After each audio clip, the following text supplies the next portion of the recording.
Assalamualaikum warahmatullahi wabarakatuh. Selamat pagi. Bagaimana kabarnya hari ini? Semoga kalian semua dalam keadaan sehat dan semangat untuk belajar ya. Oke, sebelum kita memulai pembelajaran pada hari ini, mari kita berdoa terlebih dahulu agar kegiatan belajar kita berjalan dengan lancar dan penuh keberkahan. Berdoa disesuaikan dengan agama dan kepercayaan masing-masing. Berdoa dimulai. Berdoa selesai. Terima kasih. Semoga pembelajaran pada hari ini bisa memberikan manfaat dan ilmu yang barokah untuk kita. Oke, sebelum kita mulai, saya mau tanya.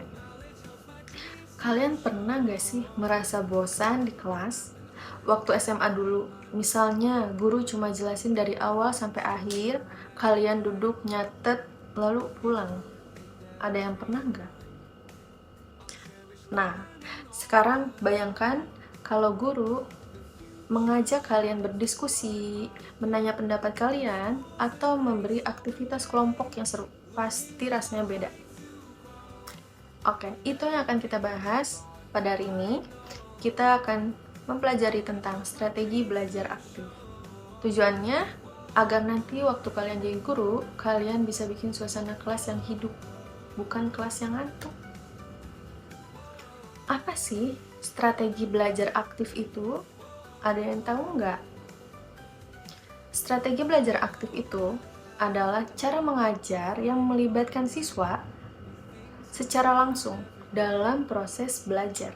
Jadi bukan cuma dengerin guru menjelaskan materi atau menyampaikan materi, tapi siswa diajak untuk berpikir, berdiskusi, bertanya, bahkan mencoba.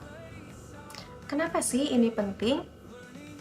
Karena strategi belajar aktif bikin siswa menjadi lebih paham karena belajar sambil mengalaminya. Kemudian siswa juga lebih semangat karena mereka merasa dilibatkan. Gitu. Dan yang paling penting, belajarnya jadi lebih menyenangkan, nggak monoton gitu. Jadi pikirannya tuh nggak kemana-mana gitu. Jadi kita sama-sama fokus. Oke. Selanjutnya ada ciri-ciri strategi belajar aktif.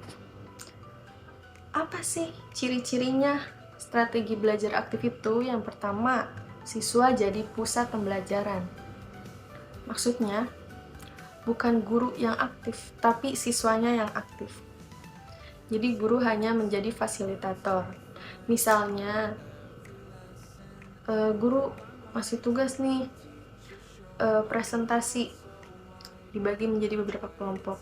Kalian berdiskusi dengan teman kalian, kemudian kalian membuat PowerPoint untuk dipresentasikan, dan kalian presentasi di depan kelas dan menyampaikannya kepada teman-teman kalian. Lalu di situ guru hanya membantu kalian, memperhatikan kalian, dan memonitor kalian, gitu. Yang kedua, ada kegiatan nyata dari siswa. Nah, ini dia yang tadi saya jelaskan. Misalnya seperti diskusi, menulis pendapat, presentasi, bermain peran, atau bahkan menyelesaikan studi kasus. Yang ketiga, interaktif. Jadi siswa itu terlibat dalam tanya jawab, kerja kelompok, atau tukar pikiran. Kayak tadi nih presentasi, pasti ada sesi tanya jawab. Jadi tidak hanya orang yang presentasinya saja yang aktif, tapi siswa yang mendengarkannya pun juga aktif. Dosen pun ikut mendengarkan, ikut membantu gitu. Kemudian yang keempat ada berpikir kritis dan reflektif. Apa sih maksudnya? Jadi siswa nggak cuma ngulang hafalan, tapi siswa diajak berpikir kayak kenapa, bagaimana, dan apa sih dampaknya gitu.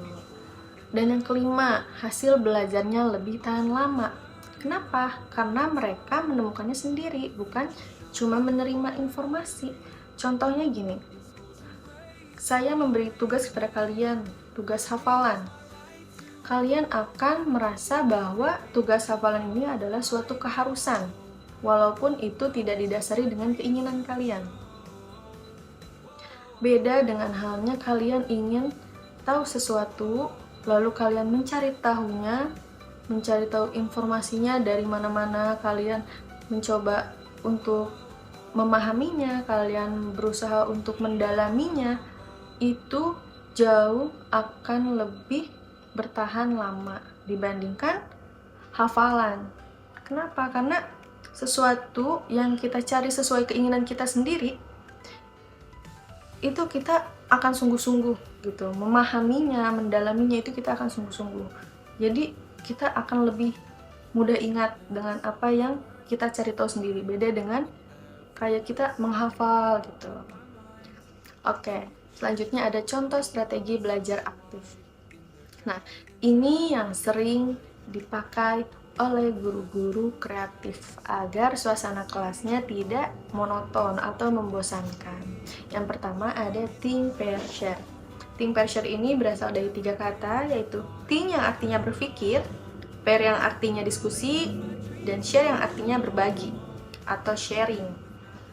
Jadi, dimana siswa itu berpikir sendiri dulu nih, atau mencari jawaban dulu sendiri, lalu mereka mendiskusikannya dengan temannya. Setelah mereka merasa percaya diri, lalu mereka menyampaikannya atau sharing gitu. Biasanya strategi ini cocok untuk pertanyaan yang berbentuk analisis atau pendapat gitu. Oke, yang kedua ada role play. Role play ini dimana siswa bermain peran sesuai dengan situasi. Kayak misalnya menjadi dokter, atau menjadi wartawan, atau menjadi tokoh sejarah.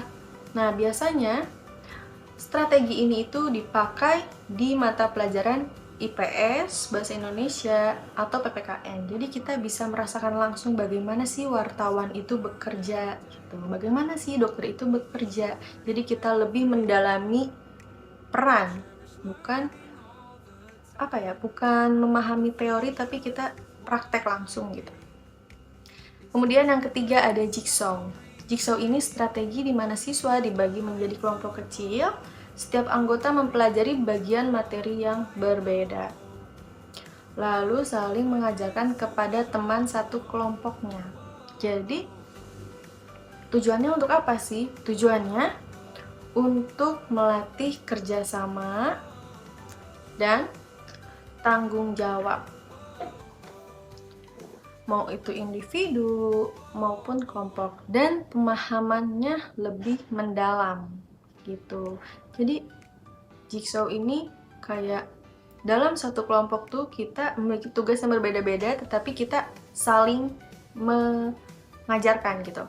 Kayak contohnya dikasih tugas materi pencernaan, dibagi nih, ada yang bagian mulut, ada yang bagian lambung, kemudian ada yang bagian usus, dan juga yang lainnya gitu.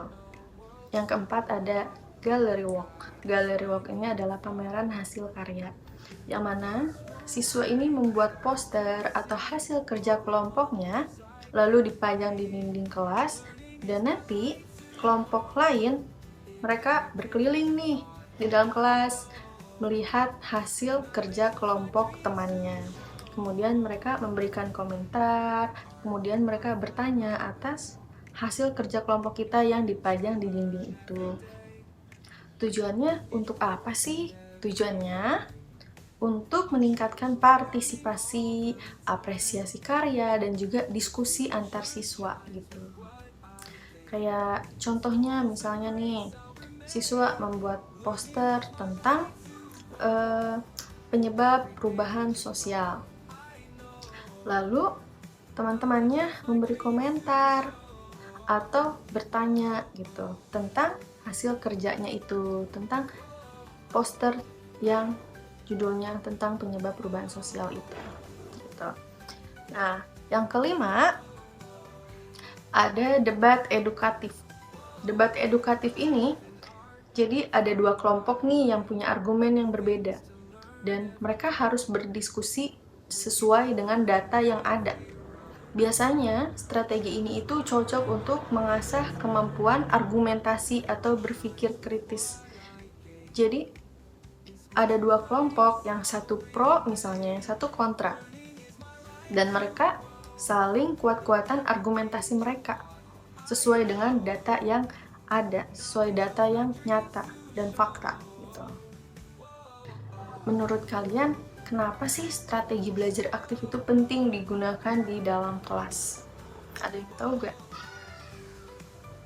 Nah, bagus ya. Jadi dari jawaban tadi, kita bisa lihat bahwa strategi belajar aktif bikin siswa lebih terlibat dan gak cuma jadi penonton di kelasnya sendiri. Jadi siswa juga aktif, nggak hanya nyatet, mendengarkan, tapi siswa juga ikut berdiskusi gitu. Jadi guru dan siswa itu saling gitu. Kenapa sih harus menggunakan strategi ini? Karena sebagai guru, penting banget pakai strategi belajar aktif. Untuk apa? Untuk meningkatkan partisipasi siswa, untuk membuat pembelajaran yang lebih bermakna, kemudian melatih siswa berpikir kritis, serta mendorong keterampilan siswa. Mau itu keterampilan sosial, seperti kerja tim dan juga komunikasi. Gitu. Apalagi sekarang kita masuk ke era kurikulum merdeka yang menekankan pembelajaran berbasis pengalaman dan kemandirian belajar. Strategi belajar aktif ini sangat cocok diterapkan. Oke teman-teman, jadi hari ini kita sudah belajar bahwa strategi belajar aktif itu membuat siswa berperan aktif dalam proses belajar. Strategi ini punya ciri-ciri khusus seperti partisipatif, kolaboratif, dan juga interaktif.